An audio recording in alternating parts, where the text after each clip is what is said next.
सूत्रेति तन्मयतयास्तरवोऽभिनेदुस् सर्वभूतहृदयं मुनिमानतोऽस्मि। श्रीकृष्ण गोविन्द हरे मुरारे हे नाथ नारायण वासुदेव।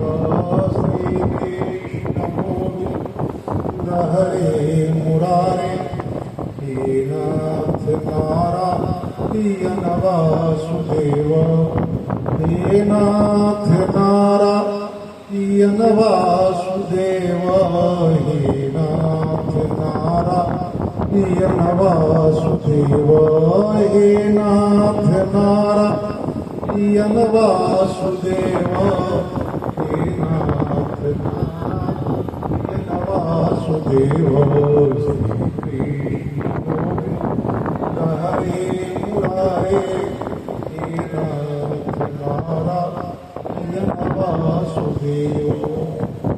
प्रेम से बोलिए भाष्यकार भगवान श्री रामाचार्य स्वामी जी महाराज की जय। पूज्य पाद प्रातः स्मरणीय स्मरणीय श्रीमद् स्वामी जी महाराज की जय। श्री राधा कृष्णचंद्र भगवान की जय। भागवत महापुराण की जय। हम लोगों ने जाना कि शरीक पुत्र श्री के द्वारा प्राप्त शाप जो महाराज के पुत्र में नहीं हुई, बल्कि उन्हें दोष हुआ कि एक सप्ताह का अवसर मिला है उन्हें संवारा जाता है। जीवन जीने की कला यदि आ गई,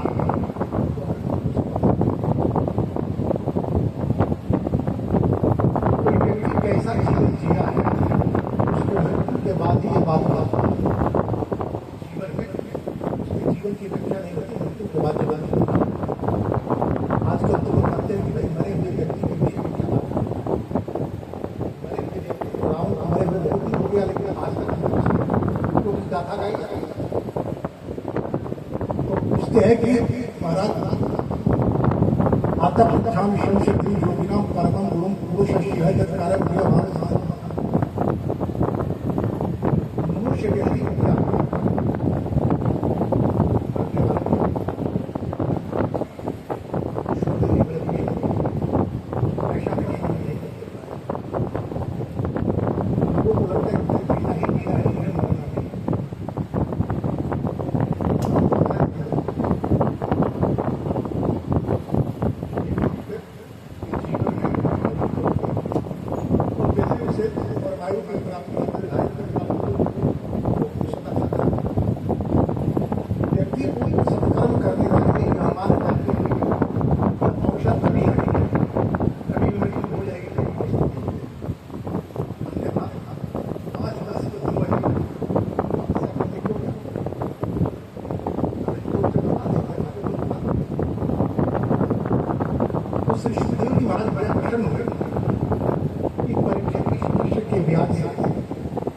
विश्व मानव के कल्याण के संबंधित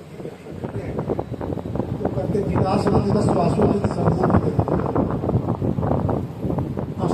भगवतो रूपो मनुष्य दिया व्यक्ति को जिसे लगता है कि मृत्यु की तैयारी करके वो आसन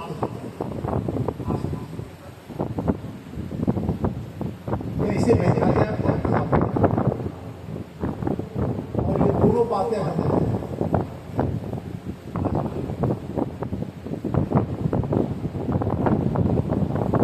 प्रत्येक दासन की 10 श्वासोच्छ्वास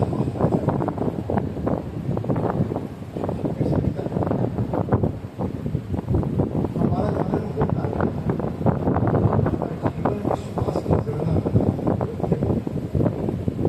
जब हमारे अधिकार के कि श्वास खर्च करते कितना बचा, पैसा तो बचाने के लिए सबसे अधिक श्वास कौन सा प्राणी देता है?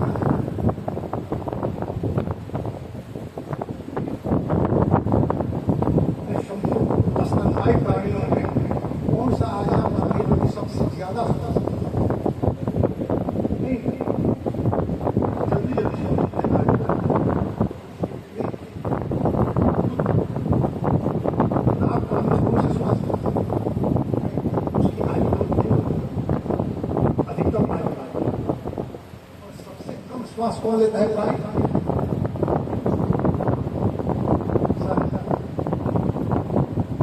उसकी आयु 1000 वर्ष नहीं मारा जाता। तो श्वास कैसे मिलेगा?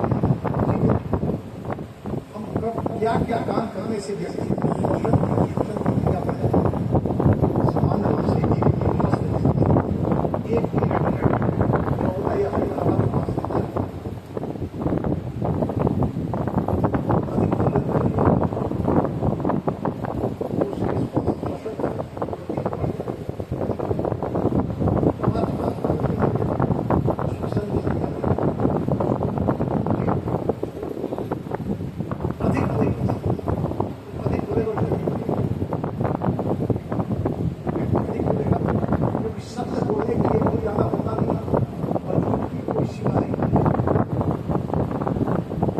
ज्यादा बोलने से, तेज दौड़ने से, चलने से, और ज्यादा चलने से, और मैं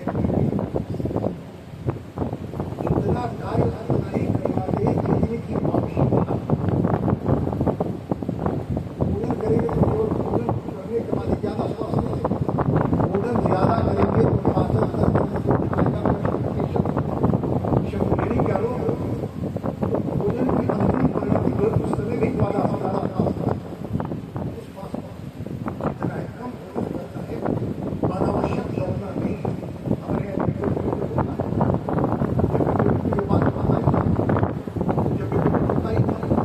अभी क्या होते हैं, बहुत औपचारिक हो रही है उसका करने के प्रकार से संपादन।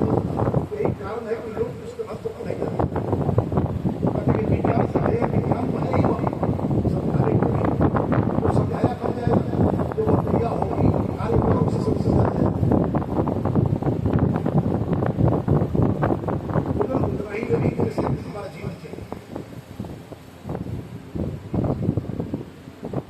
चिदाशुन चित स्वास्थ्य संगति मानव जीवन में संगति का मात्र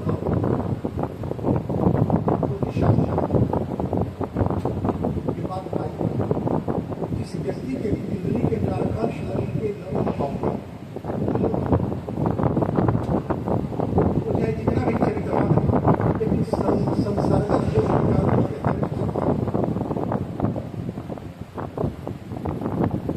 जैसे रहेंगे वैसे हमारे उस संस्कृति को निर्माण नहीं जहाँ संसार के विषयों की बातें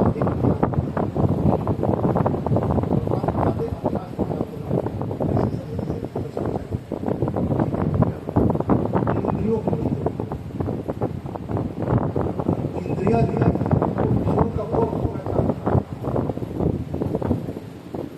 उसको यदि प्रमुख कर दिया जाए तो जितना भोग होगी और जब आप आशा जीतेंगे, स्वास्थ्य को जीतेंगे, शक्ति को जीतेंगे, तब कहते हैं कि ऐसा करने के असले भगवानों को मन संभाले दिया। भगवान के अस्थूल रूप की धारणा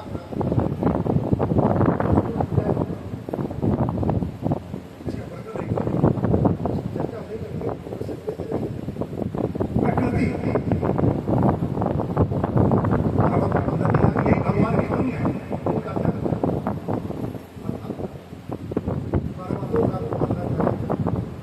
आज तो पर्वत काटे जा रहे हैं, विकास का दर्शक कहाँ से होगी? मेघमाला काट रहे हैं, एक बनाने का जंगलों में जंगली जंतु आ जा रहे हैं। कहते कि भाई जंगली जंतु अपनी सीमा छोड़ रहे हैं, सीमा उसने काम हुआ है, आपने उसके क्षेत्र में आपने अतिक्रमण किया। जब उसे रहने का स्थान नहीं मिलेगा तो आप क्या आ जाएगा? तो प्रकृति के एक परमात्मा का दर्शन करें, भगवान के मंदिर। तो भगवान की सेवा की सेवा है, प्रकृति की सेवा करें, भगवान संतुष्ट हो जाएंगे। इस तरह से भगवान का अद्भुत और वर्णन करते सुखदेव जी कामना भी आती है, अलग अलग देवताओं की आराधना।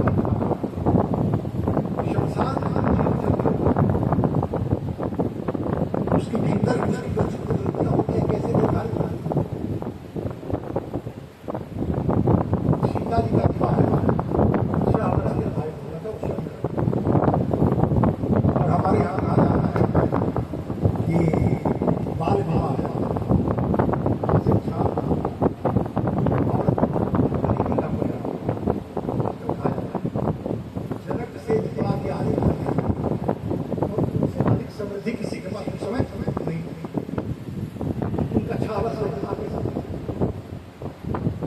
तो लोग तपस्या कर रहे थे पति प्राप्त करने के लिए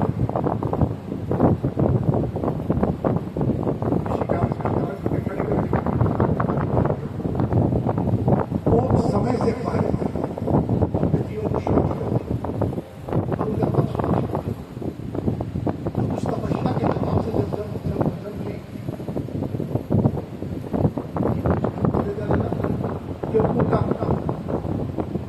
विष्णु को पति को प्राप्त करने के लिए किया गया प्रयास बिना परिणाम दिए समाप्त कोई कार्य बिना परिणाम के समाप्त होगा सुरक्षित कर्म करेंगे और उसका परिणाम आपको नहीं मिलेगा का परिणाम आपने सुरक्षित है। जैसे अब सीता की बात मैं करता हूँ तो लोगों को बात समझ नहीं है अभी वर्तमान कुछ दिन की बात तथागत का नाम तो आप सही जानते हैं सामान्यतः होता है और उस आयु में वह उसके लिए अलग से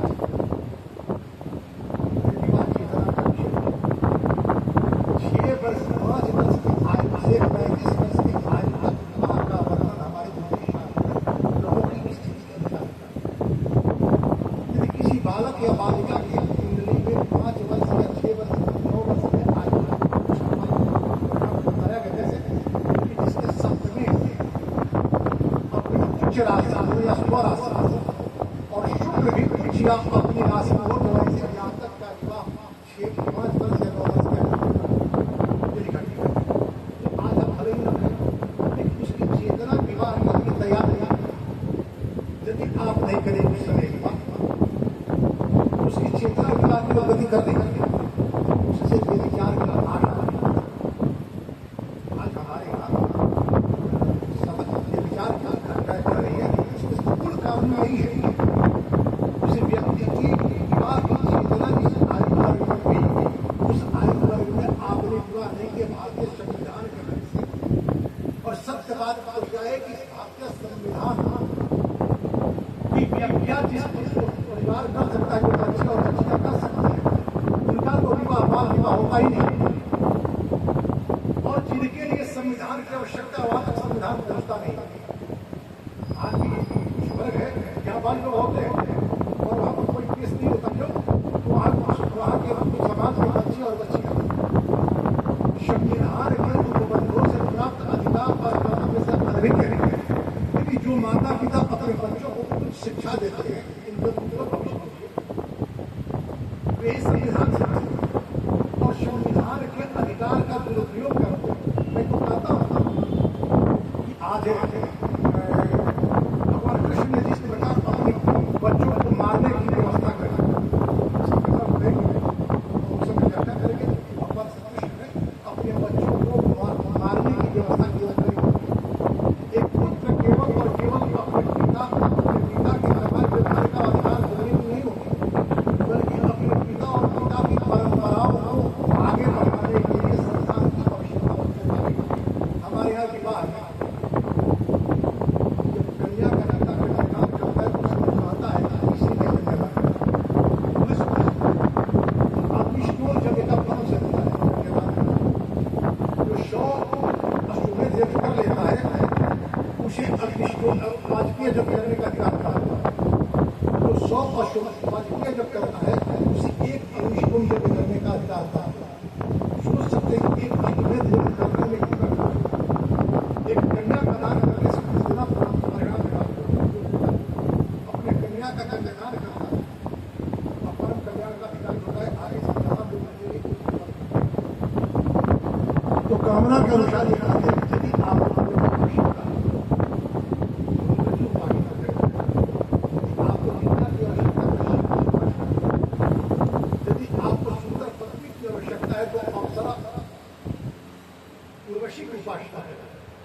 सुंदर पति की आवश्यकता है, इच्छा है तो आपको अश्विनी कुमार की प्रार्थना करनी चाहिए और आगे करते करते करते सारी कामनाओं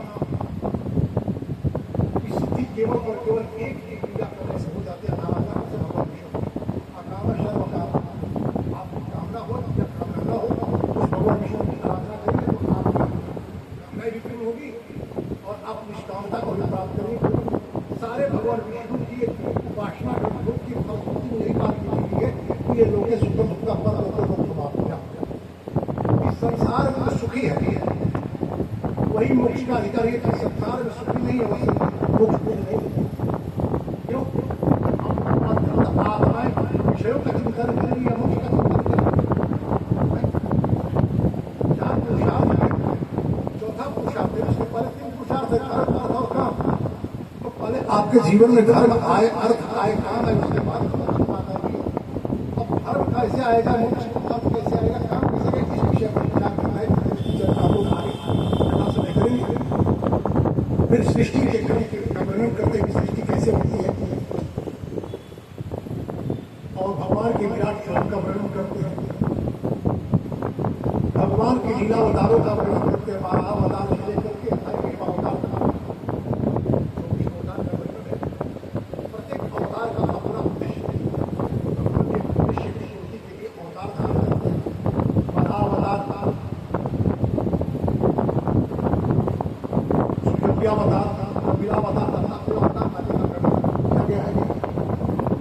फिर राजा परीक्षित उनसे प्रश्न करते हैं कि प्रविष्ट क्रंधेन स्वानम भाव सरोधम श्रवण विष्णु से कथा सुनने से भगवान हमारे हृदय में हमारे पापों वासना के बल को समाप्त कर दे। ये सारी बातें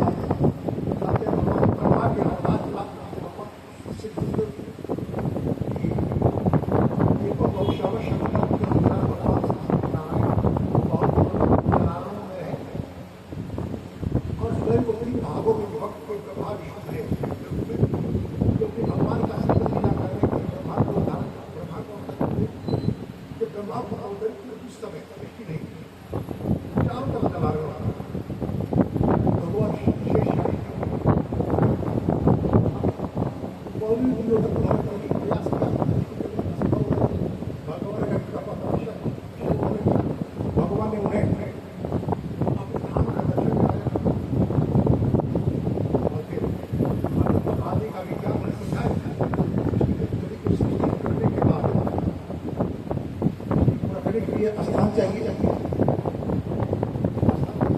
उस समय धरती नहीं जाती और हिरण्याक्ष लेकर के खताल चला गया। उस पदार्थ से हिरण्याक्ष को मार करके धरती को लाने के लिए भगवान 12 ने अवतार लिया। ये सब और विष्णु संवाद की बातें आती हैं।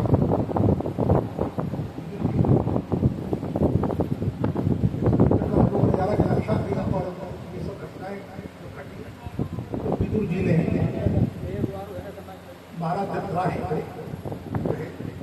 आप अपने पुत्र को संभालें, समझाएं, अन्यथा कोई परंपरा दूषित होगी। दुर्योधन ने न कार्य का शब्द था और धृतराष्ट्र उसके इन दुर्भाग्यों का कोई प्रतिकार नहीं किए। चले उद्धव जी शब्द हम लोग ने जाना, उद्धव जी हैं, उद्धव जी भगवान कृष्ण के अनन्य भक्त हैं। पहले तो ज्ञान मार्ग के आचार्य थे, बाद में आए लोग आगे देखे भगवान श्री कृष्ण ने यह निर्देश दिया जी को आप देंगे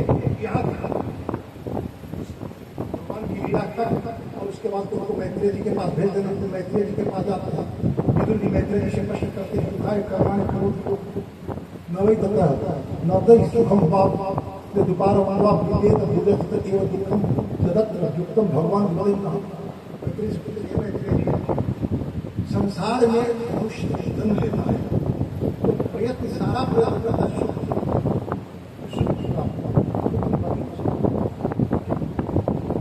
आप विषय का संग्रह करेंगे, संबंधों का संग्रह करेंगे, साधन और श्रवण मुझे सुखी बनाएंगे।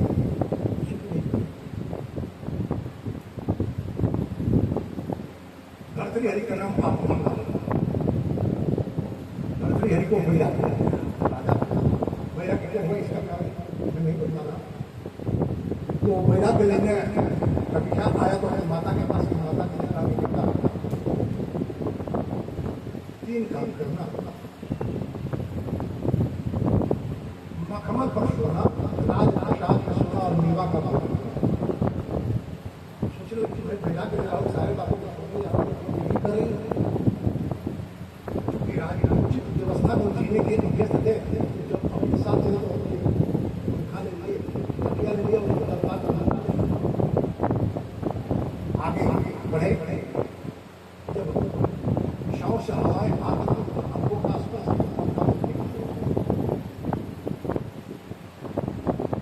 अंजलि से जलपान किया, जलपान को देख लिया और तकिया पर आप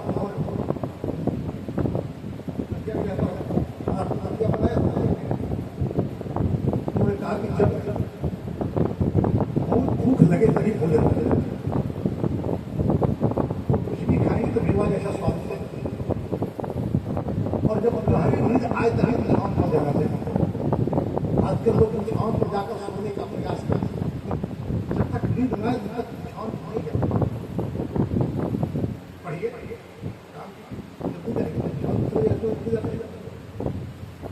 तो वो कहते हैं कि संसार में जिन वस्तुओं को हम अपने लिए आवश्यक समझकर उसके संग्रह का प्रयत्न करते हैं, उससे अधिक श्रम होता है उसकी रक्षा की। फिर भी वह काला है नहीं, कालबाधित एक समय का फिर उतना ही नहीं कहने का अर्थ यह नहीं कि आप वस्तु का संग्रह करें, लेकिन उस वस्तु से आप बधे नहीं है। उस वस्तु के बिना आपकी बेचैनी बढ़ने लगे तो समझे को आपको साधन आपके पास रहना चाहिए, लेकिन उस साधन के बिना आपका जीवन जीना दुष्कर हो जाए ऐसा आप न करें। तो यही सोच इन सारी बातों को बतलाते हैं। फिर आगे ग्रहावतार की कथा जो होती है, ग्रहावतार हो जाते हैं भगवान विष्णु के वैकुंठ लोक में शालोक मुक्ति को प्राप्त जय और विजय नाम के हो गए। शरद शर्मी शरद और शरद कुमार ये 4 ऋषि हैं जिनकी आयु 5 वर्ष और ये आदि ब्रह्मा ने जब सृष्टि करी ऋषि शरद तो सबसे पहले शरद शरद और शरद कुमार की सृष्टि उन्होंने करी और उन्हें कहते हैं वैराग जनता को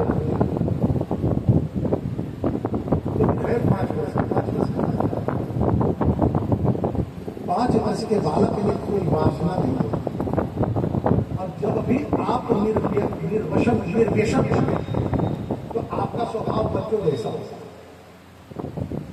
व्यक्ति वासनाओं के कारण शिष्टाचार को औपचारिकता निभाने लगता है।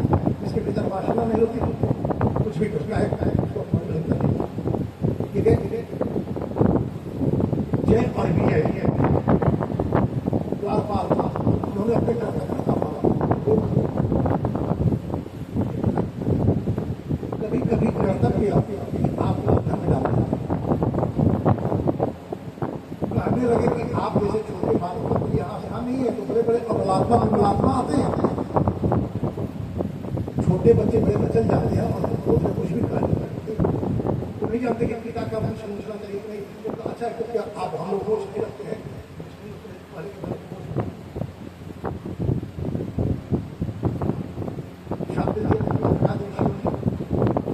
भगवान विष्णु आए शंकरादि ऋषियों के बातों और उसी समय यह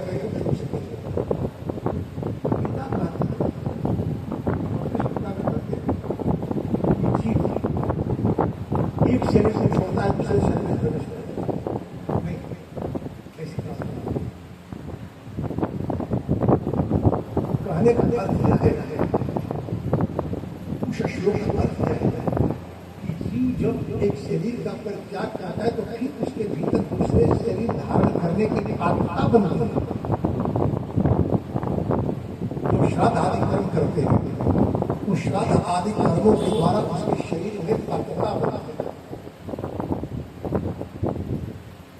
तो वायुमंडल में जीव तैरते रहते हैं। तो प्रतीक्षा करके कौन ऐसा माता पिता है जो उनके अपने यहाँ बुलाता है। तो आपके दाम्पत्य जीवन का जो अंतरंग क्षण है, उस समय आपको यह अधिकार है कि आप अपने यहाँ अच्छे संसार को जीव को बुलाएं या प्रीति से गलती हो गई। महर्षि कश्यप प्रजापति की अनेक पत्नियों में एक थी। तो संध्या समय में चली गई भगवान कश्यप के पास पुत्र को पेड़ पहले नहीं गिरा कर देते पुत्र के तो आधार करना पड़ता है। वो आधार का आग्रह उस समय आधार के लिए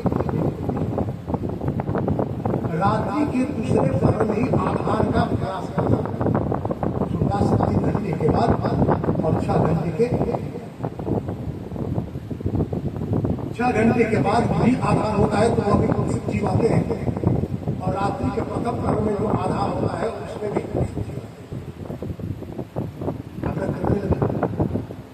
कश्यप ने उनके भावनाओं का आदर किया कि वो क्षण ऐसा होता है, भावना उस समय की भावना ऐसी होती है।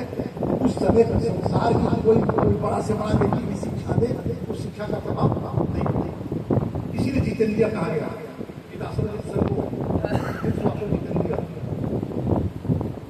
जब आधार हो गया, यौन उद्वेग जब शांत हुआ देवी रीति का, तब जाकर के महर्षि कश्यप ने कहा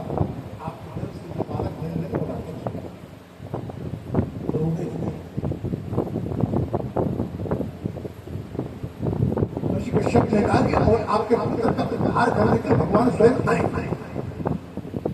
तो सोच कि चलो क्योंकि गलती हुई लेकिन भगवान को आएंगे चिंता कर। जब आप समाज को दिशा देने चलते हैं आपकी अपेक्षा होती है कि लोग सही है, कोई सही नहीं। आप अकेले अपने बल पर समाज की व्यवस्था को बदलनी हो। भगवान वाराह आए हिरण्याक्ष को मारने के लिए, जिन प्रजापतियों की प्रार्थना पर भगवान वाराह आए थे वे सारे प्रजापति हिरण्याक्ष और भगवान वाराह के युद्ध के बीच में हिरण्याक्ष के वीरता का गान कर रहे थे, क्योंकि भगवान वाराह के शौर्य के बारे में जानते हैं। हिरण्याक्ष के शब्द को डर है यदि हिरण्याक्ष नहीं मारे वाराह पराजित हो गए फिर इसकी हम लोगों की क्या दशा करेगा। इस भय के कारण और जब भगवान वाराह ने हिरण्याक्ष का वध किया उसके बाद भगवान वाराह की स्तुति लोगों ने की। तो आप सहयोग चाहते हैं तो आपको अपने शामत का परिचय स्वयं देना होगा। ये नहीं कि सुभाष चंद्र बोस ऐसा कहेंगे कि आपको जब पूर्ण हम आपको आजादी देंगे। आजादी देंगे, बहुत सारे लोग आजादी के लड़ाई में मारे गए, किसी की गीत नहीं गाई गई। और सबसे अंतिम समय में मोहनदास करमचंद गांधी आए और इनका गीत गाया जाना देती हमें आजादी मेरा खटक पूरा था। 5 लोग थे, खिचड़ी बन गई, कोई लकड़ी ला रहा था, कोई मीठा ला रहा था, दाल ला रहा था, सारी बात एक व्यक्ति बहुत थोड़ा सा सामान था, सबसे बड़ा सामान क्या और अंत में डाल दिया अब खिचड़ी का बनेगा। तो कार्य के क्रम में इतने लोग उस कार्य को करते हैं और करने का प्रयत्न करते हैं।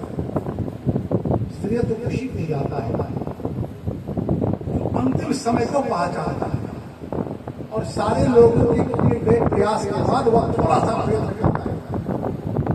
जबकि कार्य तो अपनी गति में अंतिम बिंदु पर है और उस समय पहुंच जाता है। उसके बाद होता भगवान कृष्ण सिखाते हैं इन सबों को मारना नहीं, हम सब मरे हुए हैं, इसलिए वही हिरण्याक्ष का वध करते हैं भगवान वाराह। उसके बाद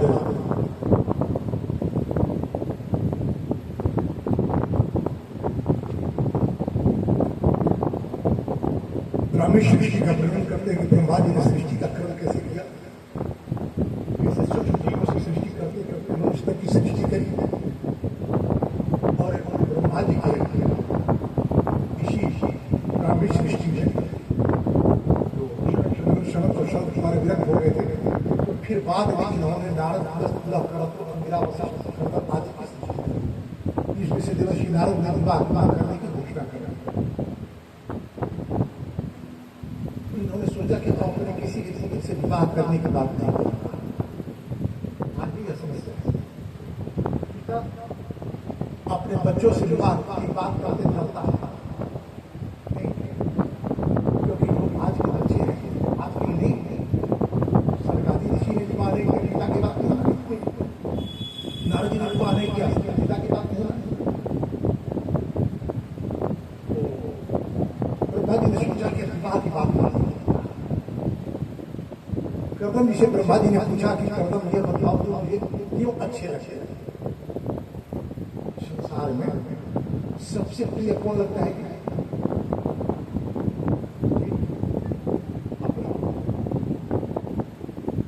कर्दम जी ने कहा कि भाई आपका पुत्र इसलिए में आपको अच्छा लगता है, तो तुम मुझे कैसे प्राप्त किया होगा? तो आपने तपस्या किया, तुम भी तपस्या किया। सरस्वती के हरद पर जाकर के कर्दम जी तपस्या कर रहे थे। भगवान विष्णु तपस्या से प्रसन्न होकर के ब्रह्मा जी विष्णु भगवान ने पूछा क्या चाहिए? उन्होंने कहा मुझे पुत्र चाहिए। विष्णु भगवान ने कहा कि उसके लिए विवाह करना होगा। तो पिता ने नहीं कहा, लेकिन भगवान विष्णु आकर के कहे समाज का श्रेष्ठ दृष्टि करता है, अपने संबंधी की बात भले ही गंगा माने, लेकिन जिसे श्रेष्ठ मानती उसकी बात न माने। तो अगर पुत्र के लिए विवाह करना होगा तो विवाह भोग में नहीं करेगा, विवाह पुत्र के लिए। तो विष्णु भगवान ने कहा कि आप आश्रम पर जाइए, आज के तीसरे दिन स्वयंभू मनु आएंगे अपने पुत्र के साथ, पुत्र के साथ लाकर। तीसरे दिन आते हैं स्वयंभू मनु अपनी पुत्री को लेकर। कर्दम जी ने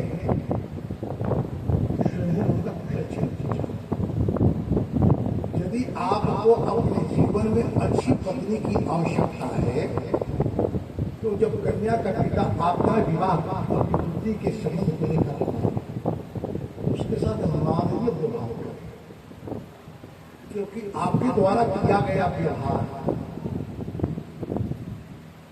कि जाकर के वो अपने घर में उसकी चर्चा करता है और उसकी पुत्री आपके व्यवहार की बात मानती है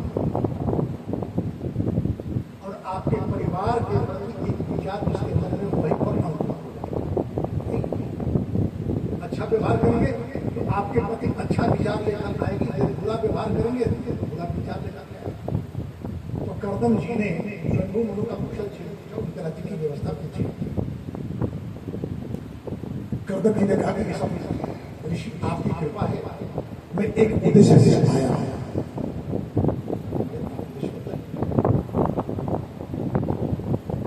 तो कहते कि देवी मेरी पुत्री देवहूति देवर्षि नारद के द्वारा आपके संबंध में जानी और इसकी जिज्ञासा हो गई आपसे विचार वैवाहिक संबंध को लेकर के कौन सा व्यक्ति भूमिका निभाता है। जैसा अवगा होता है वैसा गहरे गहरे खाने पर संबंध करते समय जो व्यक्ति संबंध करने की बात करता है क्या करना चाहिए, पर उसके व्यक्तित्व उसके चरित्र करता क्या है।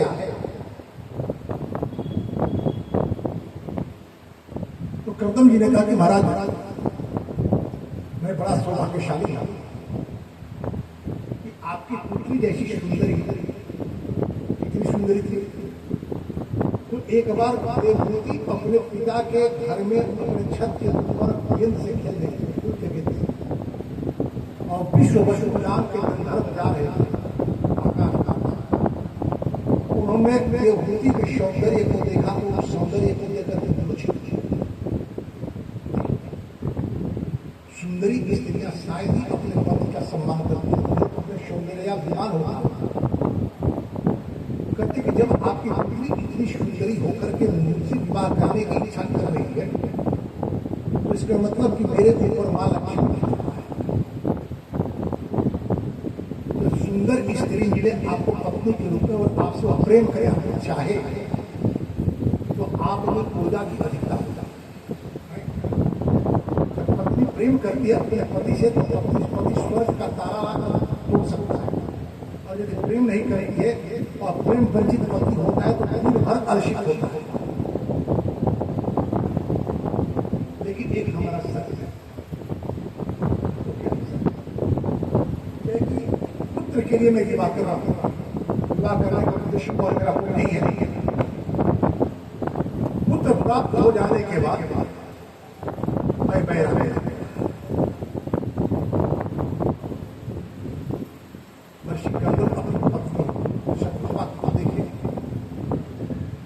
शत्रुपा अपना पुत्री की ओर देखी।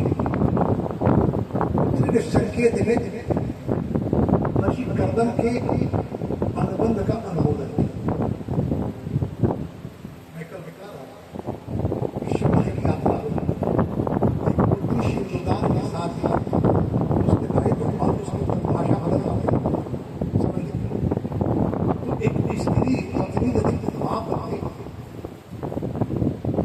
उसके भी संबंध की परिभाषा करते, तो फिर वैराग्य ले लेते क्या। और कहा कर्दम जी ने कि जब तक मुझे पुत्र की प्राप्ति नहीं हुई, आपकी पुत्री को मैं उपासना का भजन करूंगा। जो पति अपने पत्नी का सम्मान करता है, उसी के यहाँ संस्कारशील बालक जन्म लेते हैं। कैसे सम्मान किया जाता है? बाजार से सामान ला करके दे दिया गया, यही सामान है। क्या क्या करते हैं? विवाह के बाद समाधि में चले और कहे थे कि जब तक पुत्र नहीं होगा तब तक मैं आपकी धरती को उपासना करूंगा, भजन करूंगा। चले गए समाधि। आश्रम का सारा दायित्व देवभूति हो पाता। हमारे यहाँ विवाह में गाथा गान गाया जाता है, सारे मंत्रों का व्याख्या ही नहीं जाती। उसमें वर्ग आता है कि देखिए आप मेरे यहाँ चल रही है, मेरे जीवन पर संकट जब आए तो आप पत्थर की तरह सुदृढ़ रहे और मेरे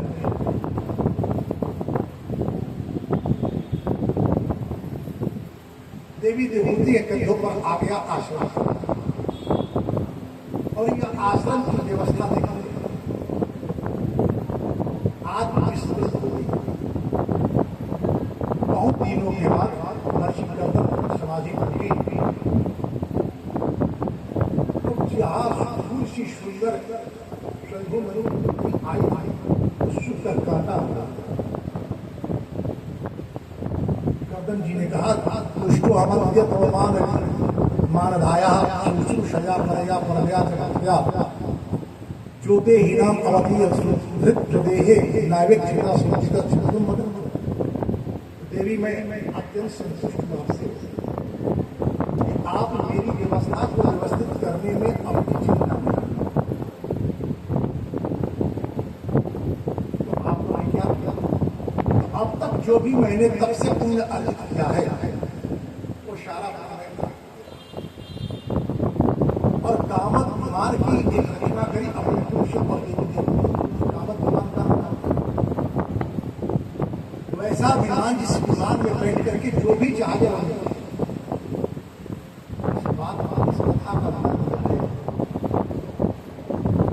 एक पुत्री जब अपने पिता को से विदा लेकर के पति कुल में आती है,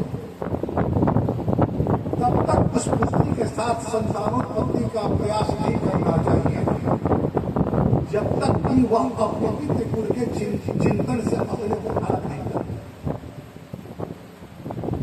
जब तक किसी पत्नी के भीतर, किसी स्त्री के भीतर अपने पति कुल में रहते हुए पिता कुल के गौरव का गुमान हो, तो उससे अच्छी संतति वो ऐसी आशा नहीं।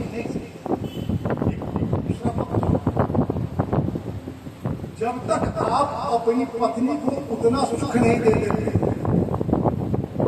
जो उसके पिता कुल के सुख को विस्मृत करा देते, तब तक वह आपकी पत्नी नहीं हो सकती, उससे अच्छी समृद्धि की आशा नहीं।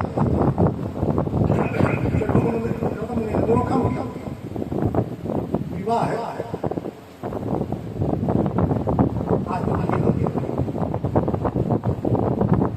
मंडपा छादन हरिद्रा लेकर आदि का कोई अर्थ नहीं है।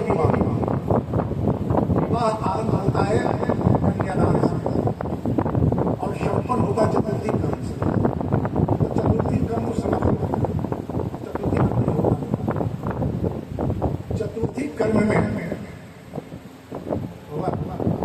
हवन आदि से निवृत्त होकर के अपने हाथ में हवन जरूर लेकर रहता है। वधु में अपने मांस को आपके मांस से, अपनी मज्जा को आपके मज्जा से, अपने त्वचा को आपके त्वचा से एकाकार करता हूं। फिर आप मेरी पत्नी होगी और आपका उपहास करने वाला, चाहे वो मेरा कोई कितना भी आत्मीय क्यों न हो, वो मेरे लिए शत्रु हो। तो कर्दम जी ने यह समाज को शिक्षा दी कि विवाह के तुरंत बाद संतानोत्पत्ति का आप प्रयत्न न करें तब तक जब तक कि आपकी पत्नी अपने पीहर के गुमान की बात करना बंद न करे।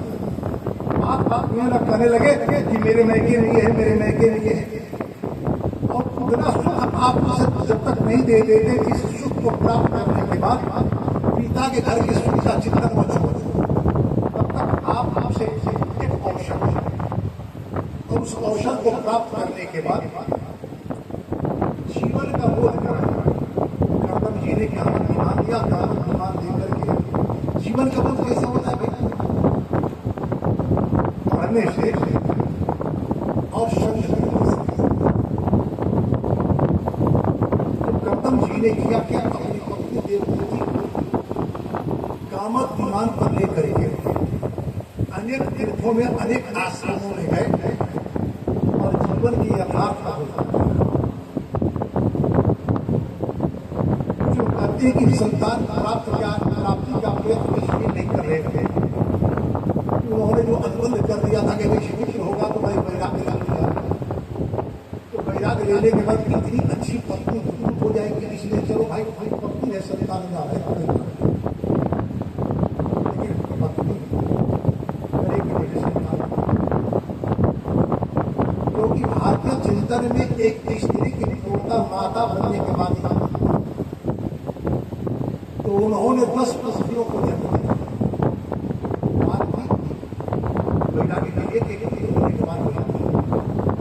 पुत्री होने के बाद उन्होंने वैराग्य की बात कही थी। पुत्री ने कहा कि आप पुत्र की बात कही थी, पुत्र हो जाए तो उसके बाद आप वैराग्य लेंगे।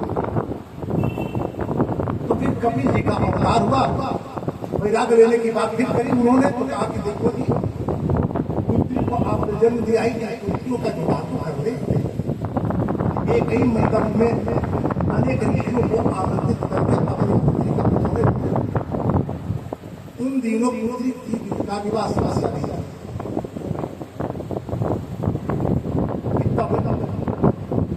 कमाऊ लड़का नहीं खरीदा जाता,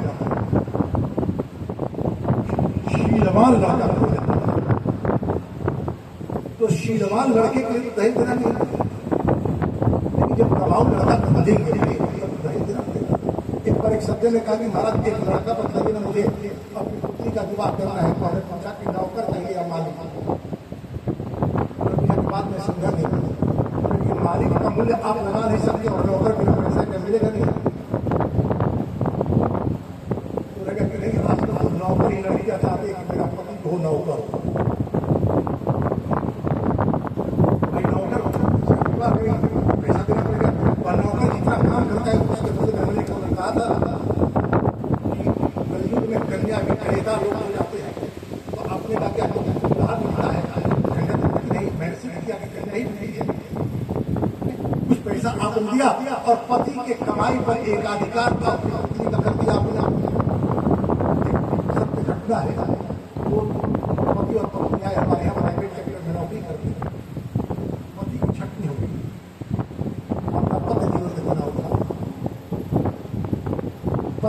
शिकायत की थी, मैंने जब निभाया तो सारा पैसा इनको ही दिया। आज मेरी नौकरी नहीं है, फिर भी ये परेशान कर रही है। हमने पूछा कि जब आपका आए तो आपकी पिताजी ने आपकी बात करते हुए क्या कहा था कि मेरा बेटा पर एनम इतना कमाता है। इन्होंने अपनी पुत्री का जो विवाह किया था पर एनम इतना कमाने वाले लड़के से कैसे किया? तो यदि आप पति बनना चाहते हैं तो पर एनम आपको इतना कमाना पड़ेगा। जब तक नहीं कमाते हैं तब तक आप पति का अधिकार प्राप्त नहीं कर सकते। तो चले गए 3 दिनों के बाद फिर लोग आए, बात समझ में आ गई। हमारे यहाँ पहले जो विवाह होते थे लड़के पढ़ते थे, विवाह स्त्रियम असंभवम पतिषु, स्त्रियां अपने साथ संभावना लेकर आती थी। विवाह लगने की संभावनाएं होती थी और वर्ष का विकास होता था। पढ़ने वाले विद्यार्थी का विवाह होता था और वह कलेक्टर बनता था। आज इतना भयभीत लोग हैं कि भाई जब तक लड़का कमाएगा नहीं हम अपने बेटे का विवाह नहीं करेंगे। आप एक कन्या का भार अपने कंधों पर, अपनी व्यवस्था पर नहीं कराएंगे और आप अपेक्षा करेंगे कि आपकी पुत्र पति आकर के आपकी सेवा और आपका सम्मान करे, आपके साथ संबंध किए नहीं। किसी परिणाम का होता है कि जिस तरह से विवाह में आए हुए संबंधी 4 दिनों के बाद चले जाते हैं, उसी तरह से विवाहिता कन्या भी 4 दिनों के बाद अपने पति के साथ चले जाती है, अपने सास और ससुर के पास नहीं। तो गौतम जी के विवाह के माध्यम से विवाह और सम्मान के लिए कैसा प्रयत्न करना चाहिए इस विषय पर सोचें। कपिल जी का जन्म हुआ, इन्होंने अपनी पुत्रियों का विवाह किया। इन्हें अपनी माता देवभूति के कल्याण के लिए विभिन्न प्रकार के प्रश्नों का समाधान किए और उन्होंने कहा कि हाँ, संसार के जीवों को यदि अपनी रक्षा करनी है तो क्यों काम नहीं करनी चाहिए। संगम जो कुर्यात नर्मदा, जिस स्त्रियों को देखने से भीतर मद पैदा होता है, मद का अर्थ समझते हैं, नशा। नशा किससे क्यों होता है? मदिरा। मदिरा से भी नशा कहाँ होता है? हमारे स्त्री के आंखों के जाम तो जो स्त्रियों की आंखें मादक ऐसी स्त्रियों से बात करने मात्र से अश्विनी कुमारों को यज्ञ भाग से वंचित कर दिया। कहते हैं कि केवल और केवल अपने परिवार के भरण पोषण का ही प्रयत्न नहीं, जो संसार में जन्म लिया है वो अपने भाग्य से अपनी व्यवस्था कर। बहुत लोग रोकते हैं कि मैं नहीं रहूंगा तो मेरे बच्चों का क्या होगा। वो ऐसी माताएं अपने बच्चे को जन्म देते समय ही समाप्त हो जाते हैं, बच्चों का भरण पोषण होता है कि नहीं। तो कहते हैं कुटुंब का पालन करने में जो लगातार व्यक्ति लगा रहता है, केवल परिवार के कार्य में रहता है, उसकी मृत्यु बड़ी दयनीय। कहते हैं एवं कुटुंब भरणे व्यक्तात्मा मृयते रुदताम स्वानम पूर्व वेदम प्रयास करते समय होता है।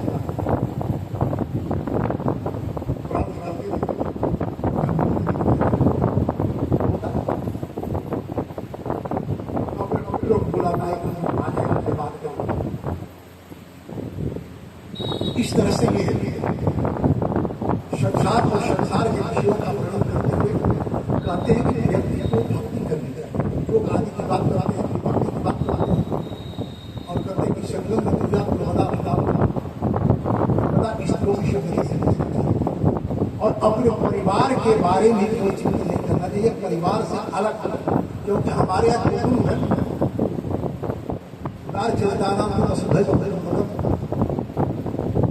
आज तो ऐसी स्थिति हो गई है अपने मियाँ बीवी और बच्चा को छोड़ करके और परिणाम होता है कि बच्चा चला गया अमेरिका पढ़ने के लिए, कमाने के लिए, और मरने के बाद लोगों को पता तब चलता है जब शरीर से आने लगता है। तो यदि आप अपने परिवार, अपने बच्चों के साथ ही अपने भाई के बच्चों को भी अपना बच्चा माने, हो सकता है कि आपका अपना पुत्र अमेरिका गया हो तो कोई आपका आपके पास है तो फिर आपको रोना नहीं पड़ेगा। आगे कथा करते दक्ष प्रजापति की बेटी सती का नाम भगवान शिव से होता है।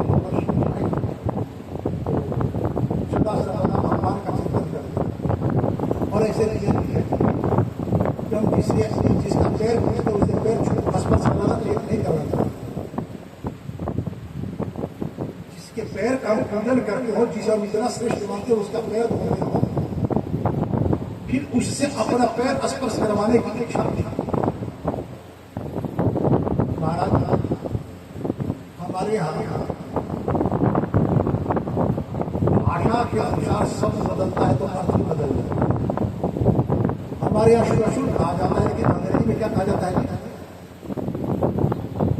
स्वागत लगा। एक बार एक सज्जन के ससुर आए, हम भी थे वहीं पर, एक और सज्जन थे, प्रयास किया उन्हें पूछा कि महाराज ये कौन है? तो जब माता जी कहे कि फादर मिल रहा है, ससुर नहीं फादर मिल रहा है, तो हमसे उन्होंने पूछा सज्जन ने कि फादर मिला का क्या होता है? सामान्य पिता अपने पिता ही कि आप सम्मान करें या ना करें आपका विरोध नहीं चलेगा, लेकिन वो कानून पिता है उनका यदि आपने सम्मान नहीं किया एक केस चलेगी और आपसे आप क्या पक्ष रखने को नहीं कहा जाएगा, सीधे आप पर एक निर्णय सुना दिया जाएगा, आप बात ना करें। आज की बात नहीं, सीता जी की राम जी से प्रेम करें इसलिए सीता जी को राम जी ने एक संज्ञा रखी। सीता जी राम जी ने सीता जी को संज्ञा दी और कहते थे वैदेही के माध्यम से विदेह को स्मरण करते थे, कहा जनक का बार बार स्मरण करते थे। तो सीता जी को कहे कि हमारा इतना ध्यान रखा है तो जिससे इनका भी सम्मान करना चाहिए। तो सीता जी को करना विधान सीता जी को वैदेही अपनी पत्नी का अपने पति का नाम नहीं लेना चाहिए, अपने पुत्र का अपने मित्र का नाम नहीं लेना चाहिए, अपने गुरु का नाम नहीं लेना चाहिए। लेकिन आज तो स्थिति यह है कि अब नाम लेकर ही बुलाया जाता है, तो इसीलिए हमारे यहाँ नाम रखा जाता है। रानी लक्ष्मीबाई का नाम रानी लक्ष्मीबाई नहीं है, उनका नाम रानी। लेकिन महाराज गंगाधर राव के राज्य की परंपरा थी कि राजा अपनी रानी को एक नाम देता था जिस नाम के द्वारा वह जानी जाती। तो रानी लक्ष्मीबाई को उन्होंने नाम दिया था, तो आप भी अपनी पत्नी को पुकारने के लिए एक नाम दे दे जिस नाम से आप और आप लोग उनका तो अपना नाम है, पिता को से मिला हुआ उसे आप उसका तो स्वयं दक्ष प्रजापति एक बार गए, कोई भी आयोजन होता है समाज का, तो समाज के जो समस्त लोग होते हैं उनको अध्यक्ष बनाया जाता है। नहीं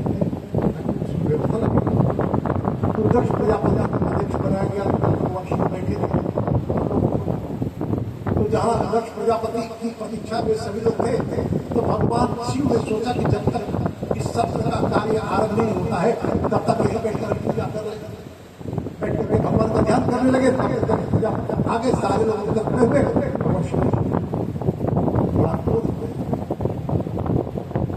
लोगों ने हमारी पत्नी का विवाह करते समय मना किया कि देखो जो शिव है ना, इसमें तुम्हारी पत्नी का पति होने का कोई संभावना नहीं है।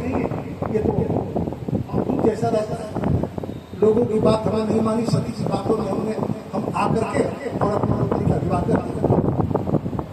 और इसका आज परिणाम हुआ कि भरी सभा में मेरा अपमान कर रहे हैं, मेरी अगवानी नहीं की। और शिव को अपमानित करने के लिए अन्य लोगों से कहने लगे कि एक आप आवेदन करें, उसमें शिव का होता है कल्याण। कल्याण की भावना से रहित, कल्याण को आनंदित किए बिना आप कोई आयोजन करेंगे, वहां आयोजन होगा क्या? लोगों ने हाथ खड़ा कर देखने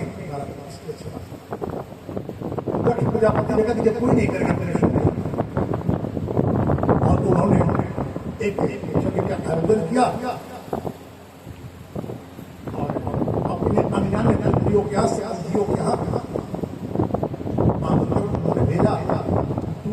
विशेष निर्देश दिया कि आप लोग जब भी जाए, कहीं जाए, चाहे वायुयान में जितना भी ईंधन लगे, ज्यादा ईंधन लग जाए, जाना है काशी में, लेकिन पूरा भूल कर जाना है ताकि कैलाश से अंदर आप जाओ। क्षति प्रतीक्षा कर रही थी, देखती नहीं आ रहा, सोचती थी कि अब की बार जो आएगा कोई। जब सारी यान आने बंद हो गए तो सती गई भगवान शिव के पास और कहीं प्रजापति स्वशुर से शादी खत्म। ये नहीं कहती कि मेरे पिताजी का हाथ जगह हो रहा है, उनसे संबंध जोड़ करके कहती है प्रजापति स्वशुर से शादी। जो आपके ससुर प्रजापति हैं, आजकल निर्यात योजक ये बहुत समाज मिला अपने एक यज्ञ का संपादन वयम चतरा भी राम यद्यर्थितानि बुधा प्रदंती भगवान शिव ज्ञान नहीं है। तब क्या करती है, एक लोग ससुराल का सबसे बड़ा लोग क्या होता है,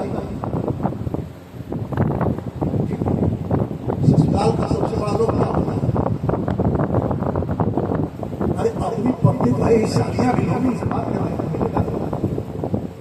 तो पार्वती जी सती कहती है भगवान शिव से, तस्मिन भगिन्यो मम भारत विश्व कई, इस आयोजन में मेरी बहनें भी आ रही है अपने अपने पतियों के साथ, तो आपका विश्वास होगा मेरी बहनों से आप बात करिए और हमें अपनी बहनों से बात करेंगे।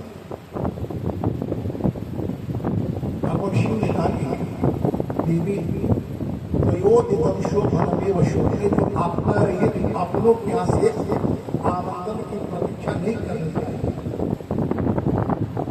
आमंत्रण के लिए अपने संबंधियों क्या जाना चाहिए, लेकिन स्थिति समान हमारे साथ आपके पिता का जो व्यवहार है आपको पता नहीं होगा। सती मन ही मन कहती इसलिए संबंध की अनुकूलता होती तो मैं नहीं जानी, संबंध की प्रतिकूलता मुझे प्रेरित करिए जाने के लिए।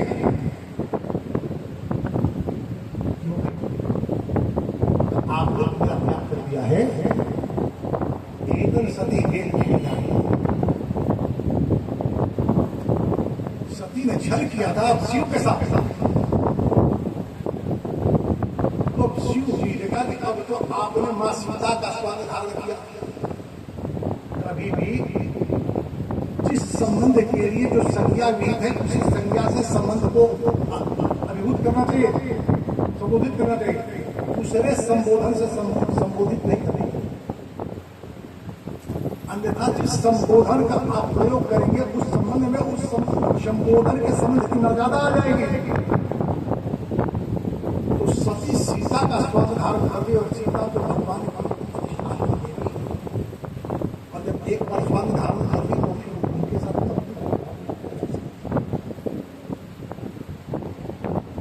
सती सोचती है कि किसी तरह से इनसे दूर हो जाऊं, क्योंकि जिस अवस्था में मैं हूं मैं बहुत दिनों तक नहीं रह सकती। बिना की व्यथा मुझे जिंदगी नहीं रहने देगी और मेरे पिता का मेरे पति से जो संबंध है और हो सकता है कि मेरी मृत्यु होने के बाद वह संबंध और कौन हो। तो यदि मरना ही है तो कम से कम मैं अपने पति की रक्षा भगवान शिव से कहेगी ठीक है आप नहीं जाइएगा तो मैं जाऊंगी। जब यह बात सीधी हो गई मैं आपकी बात नहीं, उस समय भी आपने कहा था राम के विषय में, मैंने कहा आदमी मैं नहीं है। भगवान शिव यद्यपि संबंध विच्छेद कर चुके हैं फिर भी अपनी सुरक्षा होनी चाहिए। वीरभद्र आदमी को भेजते हैं, सती जाती है उनसे वहां पर कोई बात नहीं कर रही, माता की बात नहीं कर रही, मेरी बात करूंगी तो मेरे को क्रोधित हो जाएंगे।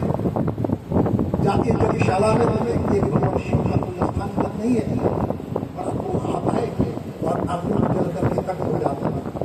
वीरभद्र आदि सारे जग को विध्वंस कर समाज के श्रेष्ठ लोगों का यह कर्तव्य होना चाहिए। यदि कोई व्यक्ति आयोजन कर दिया है उस आयोजन को पूर्णता प्राप्त हो, ब्रह्मा आदि देवता जाते हैं कैलाश भगवान शिव को मनाते हैं, भगवान शिव आप प्रदान कराते हैं।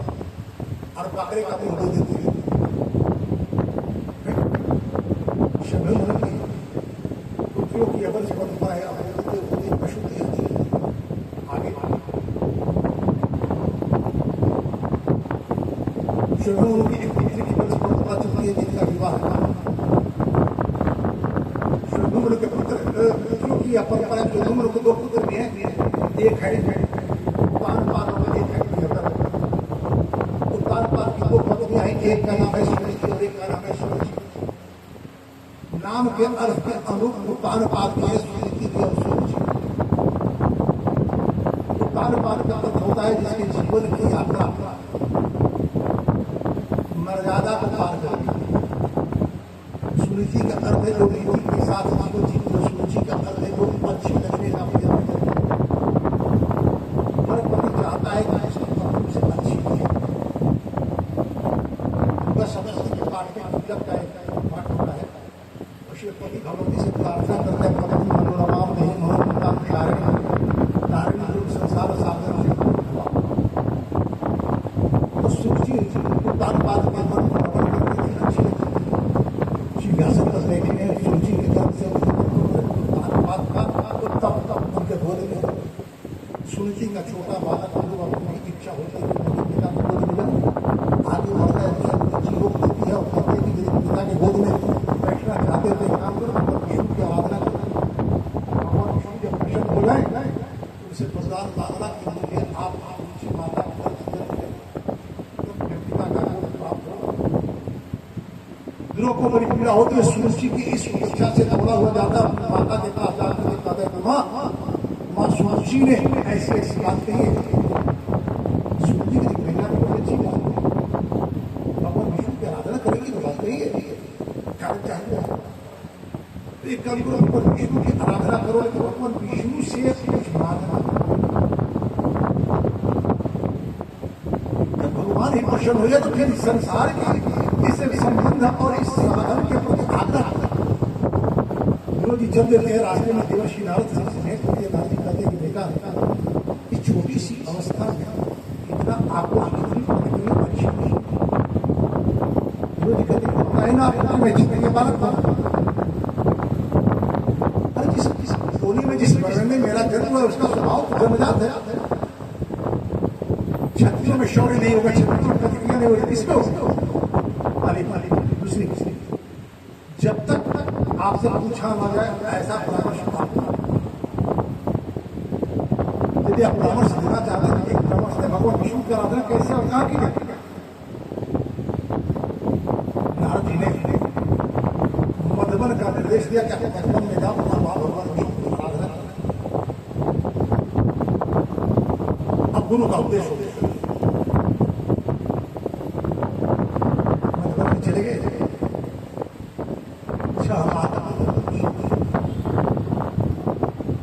तपस्या को क्रमशः भोजन बनाना।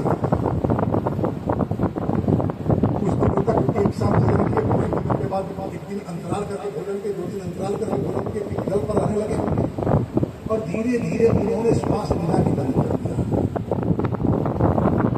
जब इन्होंने श्वास लेना बंद कर दिया तो लगा कि ध्रुव जी श्वास नहीं ले रहे तो मानो संसार में कहीं ऑक्सीजन ही नहीं है।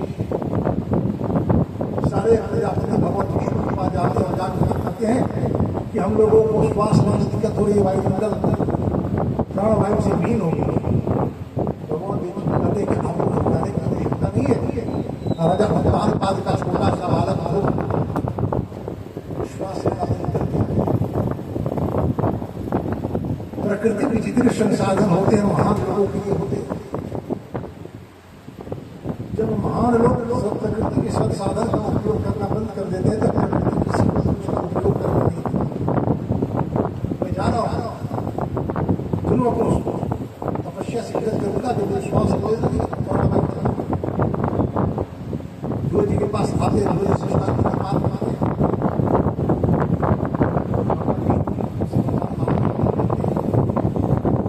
वरदान क्या नाम है। जब आप आगे मामला कुछ नहीं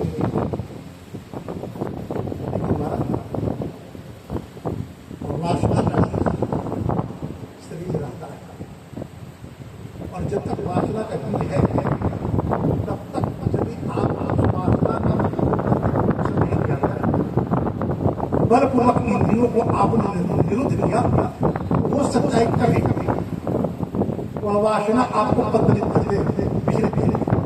भगवान ने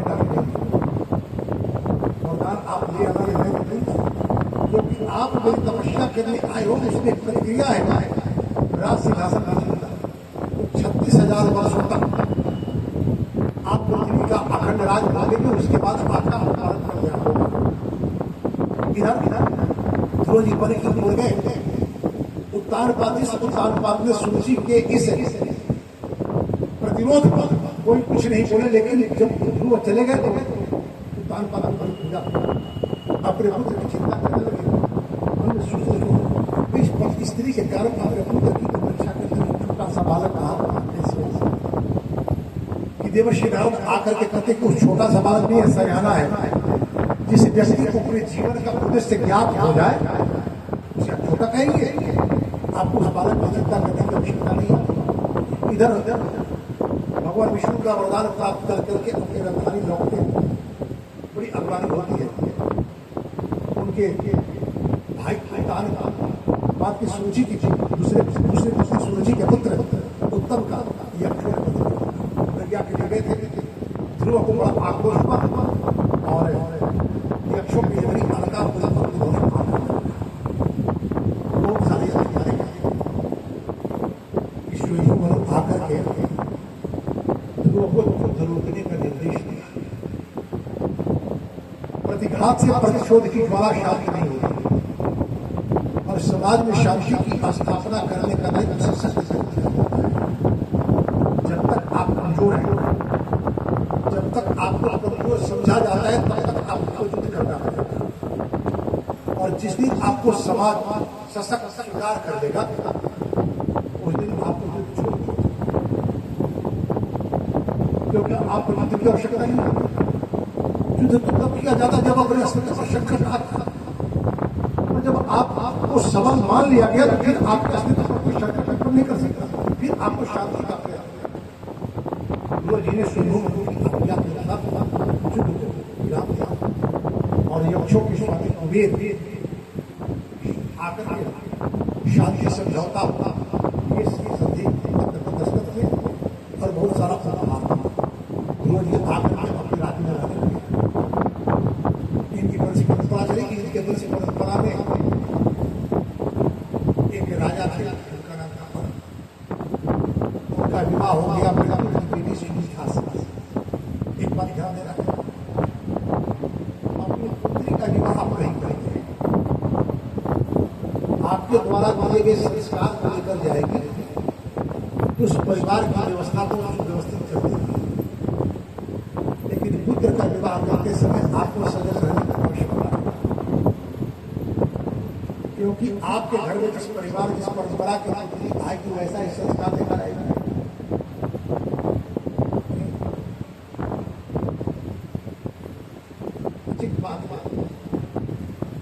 विवाहित पुत्री के जीवन में आए हुए कष्ट से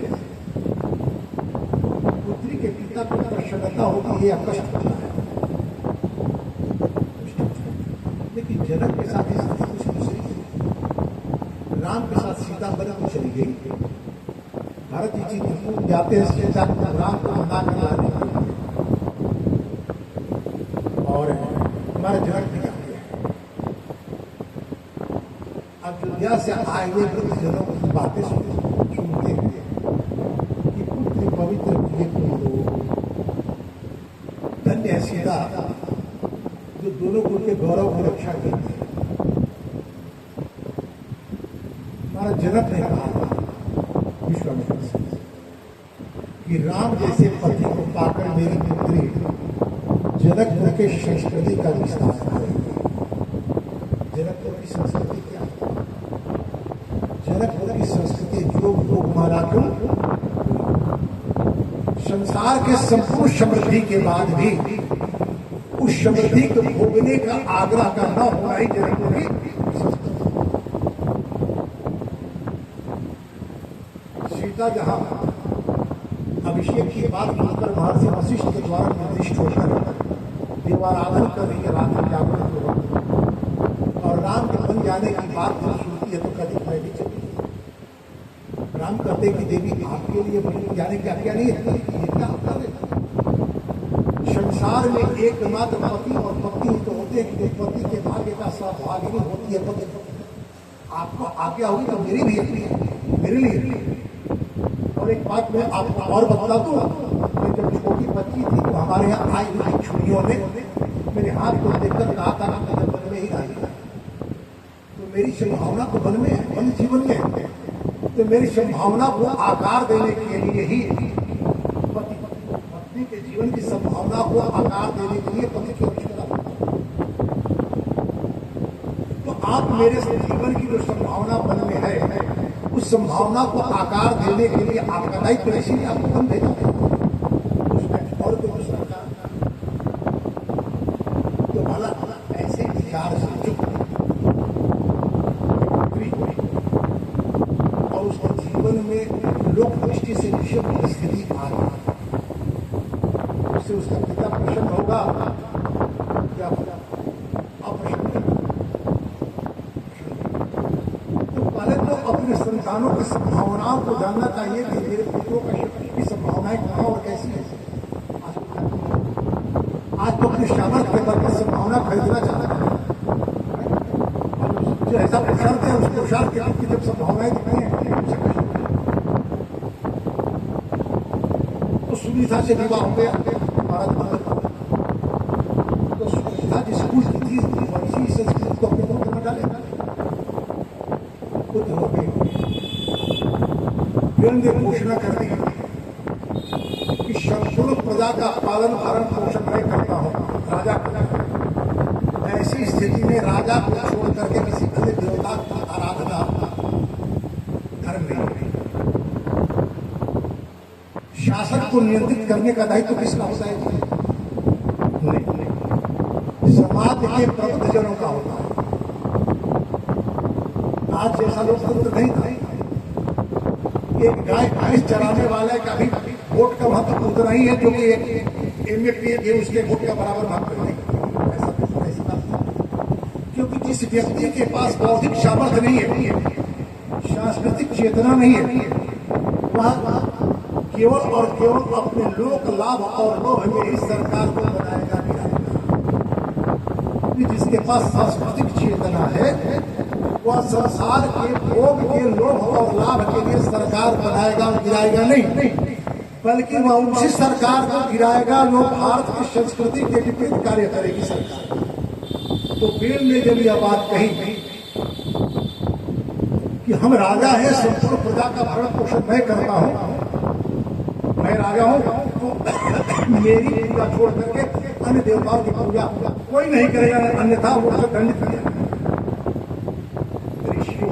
सांस्कृतिक चेता ऋषियों ने विचार किया।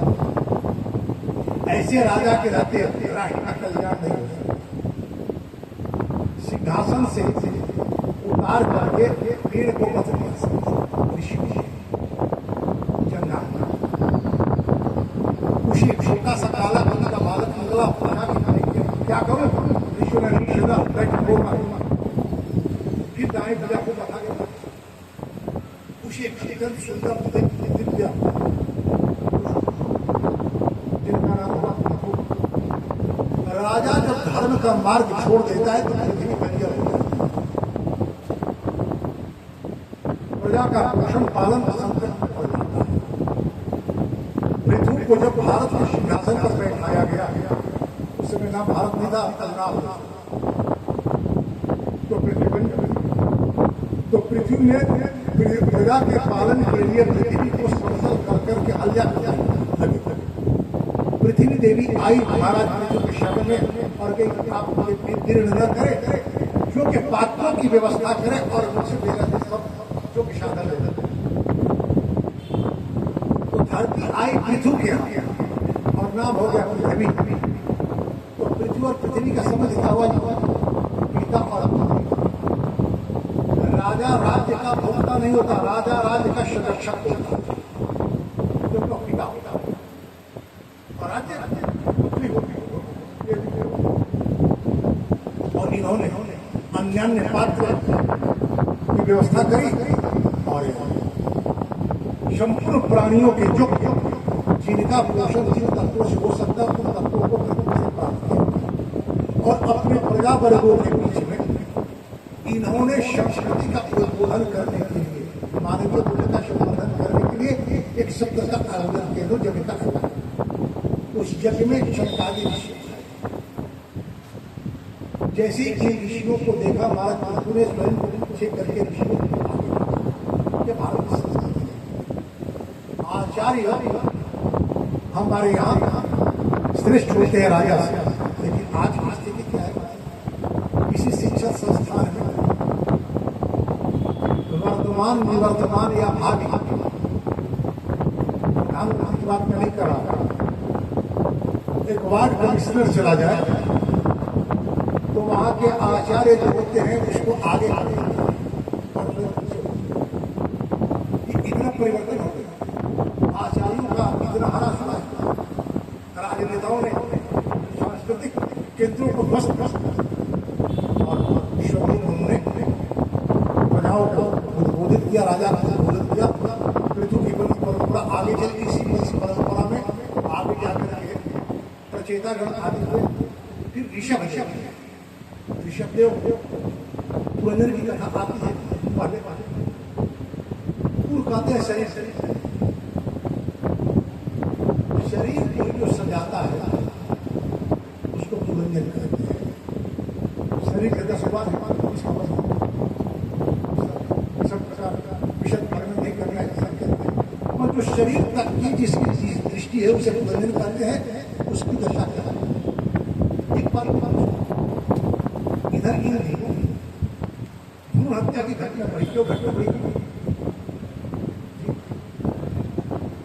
भ्रूण हत्या की घटना बढ़ी क्यों?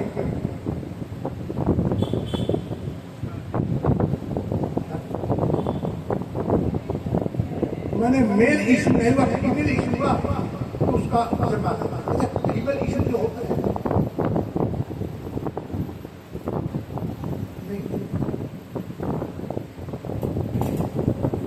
जैसा चिंतन करते हैं, पहले ये बात बताई जाती है, आप जैसा चिंतन करते हैं आपका अगला जन्म वैसा ही होता है। आज के समाज में लोग इतने अस्त्रैन हो गए हैं कि स्त्रियों को देखने के बाद स्त्री का चिंतन आरंभ हो जाता है। ऐसे ज्योतिष शास्त्र में आता है कि जिसके सप्तम भाव के स्वामी द्वितीय भाव होते हैं वो दीर्घ शुद्धि होता है और स्त्री चिंतन लगता है। पुरंजन जो है अपनी पत्नी पुरंजनी को खुश करने के लिए उसी के पास बैठे रहता था और उसको अपना प्यारा करता था और यह उसे अपना प्यारा करती थी। दोनों समय के साथ मरे। काल यवन का आक्रमण हुआ पुरंजन के नगर में। काल यवन का अर्थ होता है काल का समय, और उसके साथ एक जरा नाम की कन्या आई। जरा का अर्थ होता है स्त्री जो है, यदि स्त्री के साथ अनूठ जीवन जीते हैं तो आप मृत्यु की ओर सिद्धता पूर्वक बढ़ते हैं। तो जरा नाम की कन्या जो आई काल यवन की, चंडवेग ने आक्रमण किया, उसे सहयोग देने के लिए काल यवन आया। काल यवन की पुत्री उसके साथ जरा मिला और जरा ने कहा कि तुम मुझसे विवाह करो। जब खुशी कहती है वो स्त्री अच्छी लगने लगती है, इतनी अच्छी हो के उसके दरवाजे पर खड़ी होती है, तभी वो होना चाहता है। और पुरंजन के होते भी अगले जन्म में ये पुरंजनी पुरुष होती है और पुरंजन स्त्री होती है, और वहां पर आत्मा के रूप में हंस गा करके उन्हें शिक्षित करते हैं, उद्बोधित करते हैं, जीवन का दर्शन बतलाते हैं। इसी परंपरा में आगे ऋषभदेव आते हैं। ऋषभदेव बहुत दिनों तक शासन की व्यवस्था करने के बाद अपने पुत्रों को बुलाते और कहते हैं एकदम शरीरम मम दुर्विभाग्यम, या शरीर जो है मेरे लिए भाग। शरीर का क्या होता है?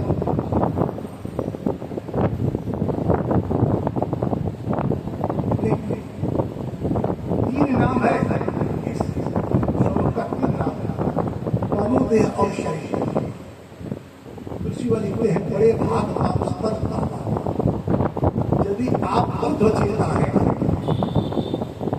तो आपके शरीर को तब करता है जब तक व्यक्ति ऊपर बढ़ता है।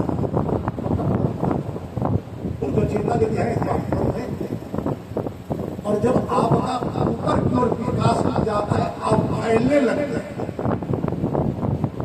उसे देह कहा जाता है। और जब आप इंद्रियां शिथिल होने लगती है, सिर होने लगती है, तो शरीर कहा जाता है। तो यहाँ शरीर शब्द का प्रयोग किया गया है। इदम शरीरम मम दुर्भाव्यम।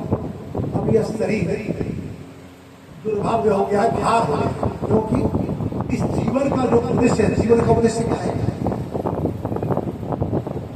परमार्थ के कार्य साधन सारा धर्म बड़े भाग मानुषतन पाप शरीर माध्यम खड़िगुर शरीर माध्यम धर्म साधन, धर्म का साधन करने के लिए जीवन का तो जितना धर्म का साधन होना चाहिए उतना होगा।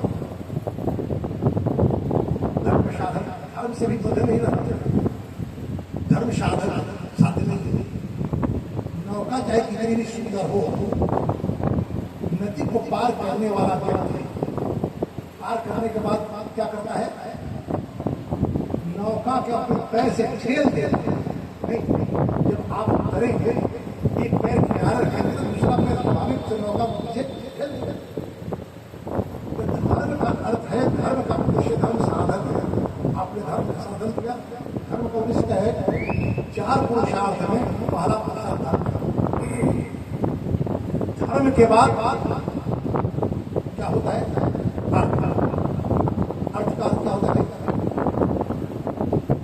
अर्थ किसे कहा जाता है?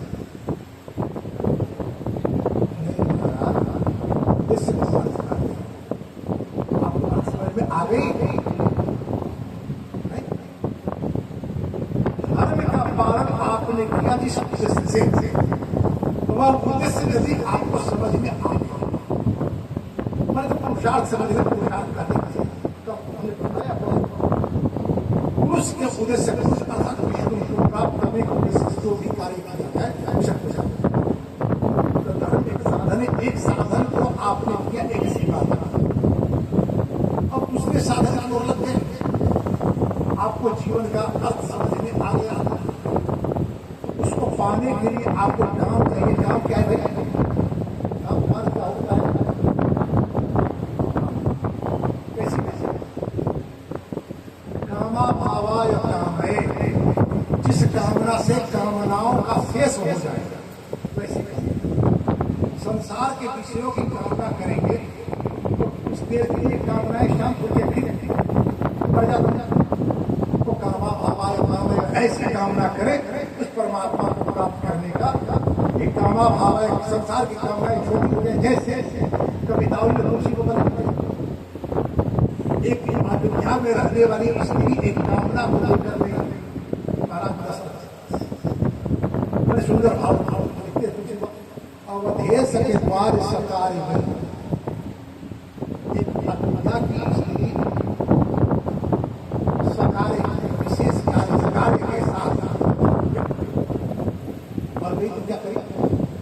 महाराज दीक्षा करी और महाराज शुद्ध गोद गोद में अपने बालक आराम को लेकर काम होने लगे। आप मतलब कुछ छोटे से बालक के सौंदर्य को देखने लगे। कहती है तुलसी मन रंजित रंजित अंजन नैन से अंजन जात से इस राम के सौंदर्य का वर्णन करते हुए कहते हैं जे न ठगे ठगे धिक से उसका धिक्कार है तो ठगा नहीं। ऐसे रूप को देखने के बाद संसार का कार्य भी याद रहे। इसका मतलब उसने इस रूप को देखा नहीं। तो यह कामा भावा का काम है। तो जब आप धर्म आपने किया, धर्म का अर्थ समझ में आया, धर्म शरीरम धर्म का उद्देश्य जिस धर्म का साधन करने के लिए होता है उस धर्म का हमें साधन करना। अब क्या हुआ भाई? संसार के संबंध और संसार के विषयों के प्रति मेरा वैराग्य हो गया।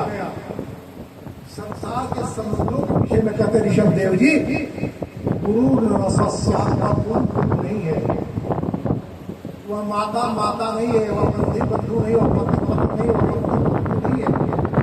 वो हमें संसार के विषयों में ही फंसाए रहता है। इसलिए अब आप लोग इस राज्य की व्यवस्था संभालें। इस संसार के शासन और अपने बड़े पुत्र भरत को राज्याभिषेक करके चले गए नर्मदा के तट। लेकिन यशस्वी इनकी सारी प्रजा इनके साथ साथ, प्रजा को राज्य की सुविधा नहीं चाहिए, राजा के द्वारा सांस्कृतिक उपदेश चाहिए। राजा की आवश्यकता क्यों होती है? सतयुग में कोई राजा नहीं, क्योंकि स्वाभाविक रूप से लोग अनुशासन, जब लोग अनुशासन छोड़ देते हैं तो शासन का भय बड़े भय नहीं। सारे अनुशासित प्रकृति के द्वारा प्राप्त जहाँ उपलब्ध साधन से लोग अपना जीवन यापन करते हैं। नेता आया, परिग्रह की प्रवृत्ति बनी, लखा के पास तो गए और कहे कि आप मेरे लिए राजा की व्यवस्था के बारे में कहिए करते। तो मनुष्यों के लिए सारे प्रजापतियों को बुलाया ब्रह्मा जी ने और कहा कि आप लोग अपने अपने तेज का एक अंश लेकर के ऐसे पुरुष का निर्माण में शामिल करें जो कि शासन व्यवस्था चला सकते। और ब्रह्मा के नाक से छोटा सा उसका नाम शीख, यही पहला राजा बाद में शत्रुघ्न।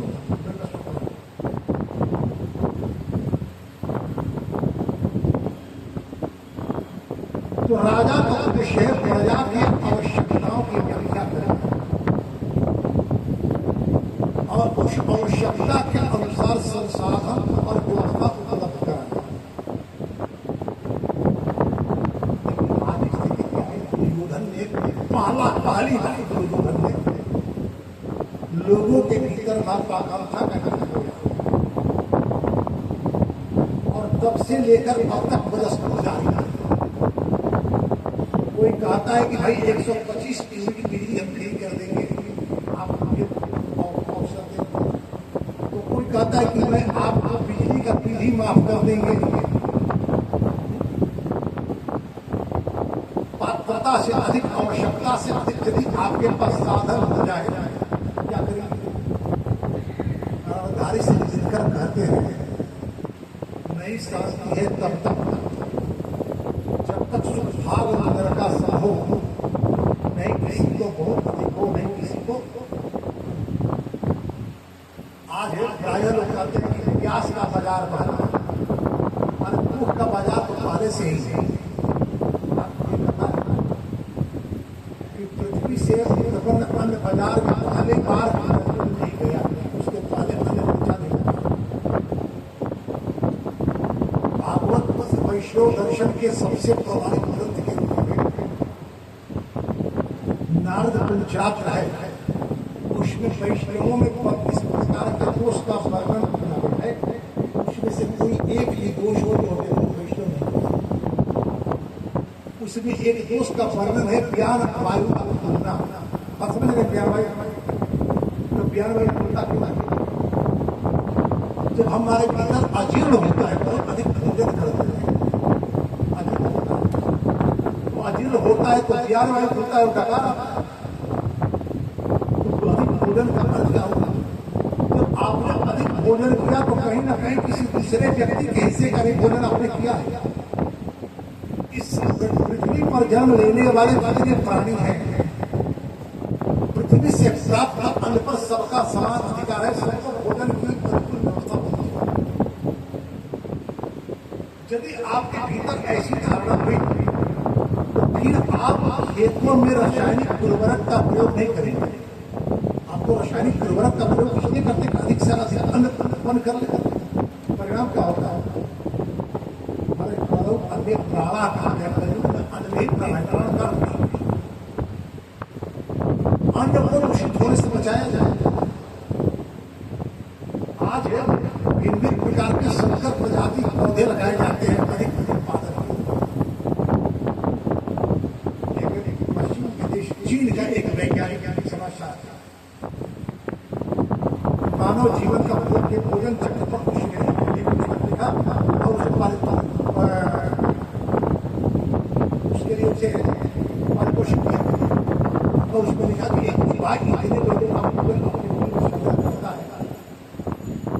चूहे को मार करके खाने वाले एक व्यक्ति को वे से पेट भर लेते हैं और उसके भीतर का अन्न और लोग। हम एक सज्जन निकला रहे थे इसी शहर के, हमारे परम आत्मनिर्भर से बात हुआ। हमने कहा कि भैया हमारे भोजन चक्र तो ऐसा था, हम हमारे समाज में सभी लोग अन्न नहीं खाते थे। कुछ लोग फलाहारी थे, कुछ लोग दुर्वासा थे, कुछ लोग परिहारी थे, नहीं कुछ लोग अन्न खाते थे। तो पश्चिम देश के लोगों ने आकर के भारत के लोगों के भोजन चक्र को बिगाड़ दिया और सारे लोगों का जीवन भोजन पर ही आश्रित है। तो समस्या तो होगी। जितने लोग दूध खाकर जीते थे, जितने लोग दूध पीकर जीते थे, जितने लोग फल खाकर खाते थे, तो जब वे लोग भी अन्न खाने लगे तो उस फल फल और फल का तो अपव्यय हो गया, उसका समस्या नहीं होगी और सब अन्न चाहिए तो अन्न की कमी होगी, झगड़ा होगा। तो ये चले गए वहां, सारी प्रजा चली गई जहाँ रहेंगे। ऋषभ देव वहीं रहेंगे। ऋषभ का अर्थ होता है, ऋषभ का होता है और ये भगवान विष्णु के ही अवतार थे। जैनों के प्रथम तीर्थंकर के रूप में ऋषभ देव जी का ही नाम आता है। जैन धर्म अपरिग्रह के सिद्धांत पर चलता था, अब तो वही परिग्रह। तो ऋषभ देव जी ने देखा कि जब लोग यही आकर मुझे खेलने लगे तो फिर राज्य के राजधानी छोड़कर यहाँ आने का लाभ था, तो अवधूत हो गए, वहीं पड़े पड़े बड़े मित्र का परित्याग कर दिया। लेकिन भोजन तो करते थे, इसलिए उनके मन में कोई दुर्गंध नहीं थी। छोटे बच्चे और मर बुद्ध का परित्याग करते हैं, इसको घृणा आती है क्या? तो ऋषभ देव जी अन्न छोड़ते थे और इस तरह से सबके सामने उन्होंने अपने जीवन को समाप्त किया और भरत जी को अपने देश भारत को राजा किया था। राजा ब्राह्मणवादी शामिल थे। उसके राज्य में रहने वाले प्रत्येक प्राणी को जीवन जीने का अधिकार है, हर किसी के साथ। एक दिन गंडकी नदी के संध्या करने के लिए गए थे। एक बैटरी लेके जल पीने के लिए आई, एक चीता अपने प्राणों को बचाने के लिए मरी। नदी में तड़पना चाहिए, गर्भभार के कारण तड़प नहीं सकी, उसका गर्भपात हो गया।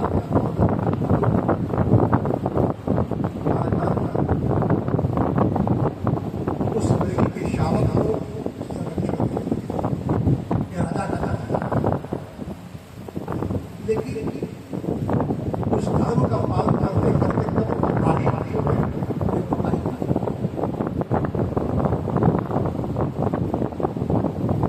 कुछ दिनों के बाद वो अमर शावक झगड़े छूटने लगते। उनके राज परिषद से बहुत दूर चला गया,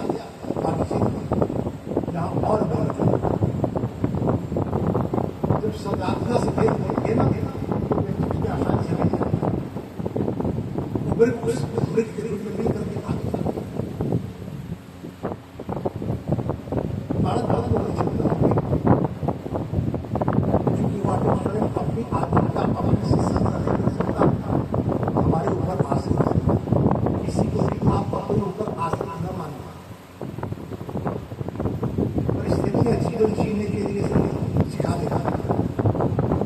यदि आप किसी को स्वावलंबी बनाना चाहते हैं तो उसके जीवन में विषम परिस्थितियां अन्यथा अमरवीर हो जाएगा। तो अमरवीर होगा तो पहले तो आपको सुखाएगा और फिर स्वयं। बहुत सारी ऐसी भाषाएं होती है कि अपने बच्चे को इतना प्रेम करती है कि एक लोग का एक जल भी चाहते कि मेरा बेटा अपने सुधार करके स्वयं बच्चों को अपना काम करने को अपना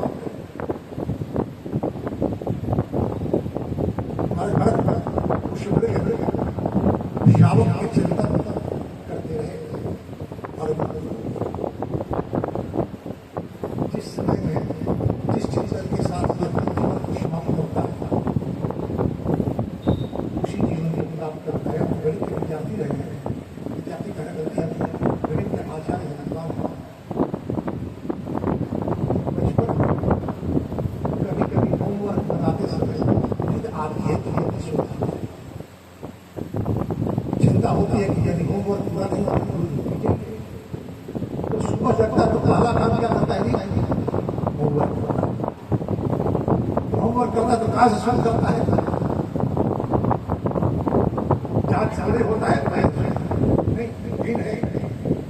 तो व्यक्ति अपने जीवन के अंतिम समय में जैसा चिंतन करता है वैसा ही उसका अगले जीवन का आरंभ होता है। तो मार्ग भारत अच्छी बात। कोई व्यक्ति छत पर से गिर गया और जब फिर वो पैरों पर खड़ा हो गया और एक सर्वथा नया व्यक्ति जो अभी उस घर में कभी प्रवेश नहीं किया और दोनों को छत पर चढ़ना हमारे को चढ़े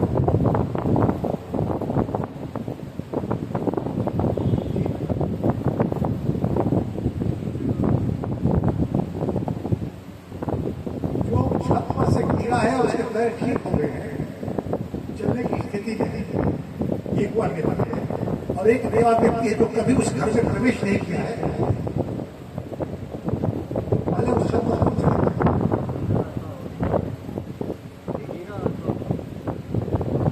सीढ़ी से परिचित है जो है छत खतरा है वही तो पड़ता है।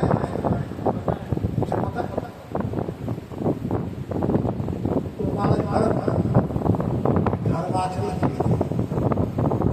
धर्म का पालन करने में यदि चीज कहीं प्रमाद नहीं हो जाए तो धर्मो रक्षक रक्षिता धर्म रखी अपनी रक्षा के धर्म अपनी रक्षा करेगा। मृत योनि में जब जिंदा जन्म हुआ तो पूरा आश्रम में जन्म हुआ। एक बात ध्यान देने की, आपका जन्म किस योनि में होते हैं और कहाँ वहां आएगा तो पूरा आश्रम में गए वहां अन्य भृगु की तरह वो अधिक तीर्ण नहीं लेते थे, उतना ही लेते थे जितना से काम चला और बैठ करके अपलक उन ऋषियों के द्वारा किए जाने वाले हवन को देखा। ऐसे पशु तो गाय की हमारे एकादशी के दिन पूजा नहीं करते केवल भूसा करता था। किसी को एकादशी का बोध नहीं हो तो करेंगे जाकर देख नहीं हो गाय की कुछ ऐसे कहते होते जो भूसा नहीं खाते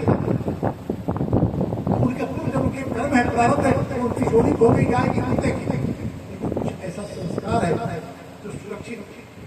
तो मृत्यु का चिंतन करने से किसी को मृत्यु हुई थी तो मृत्यु को मिल गया लेकिन उनका तब उठाए उनके साथ कोई पूर्व चिंतन पूर्व की वासनाएं पूरा आश्रम में रख करके ऋषियों के द्वारा किए जाने वाले हम अपना देखते थे और शीघ्रता मृत शरीर से कोई उन्होंने पार किया और इनका जन्म का हुआ एक कानपुर ब्राह्मण के यहाँ। जबकि नियम यह है नियम कि आप इस योनि में हैं क्रमशः आप आगे बढ़ते हुए पुरुष होंगे मनुष्य होने के रूप में शुद्ध होंगे वैश्य होंगे क्षत्रिय होंगे तो ब्राह्मण ये क्रम है। लेकिन ये सीधे ब्राह्मण इसकी कथा को कल सुनिए। एक पर भगवान का नाम और आपका दर्शन। श्री कृष्ण गोविंद हरे मुरारे हे नाथ नारायण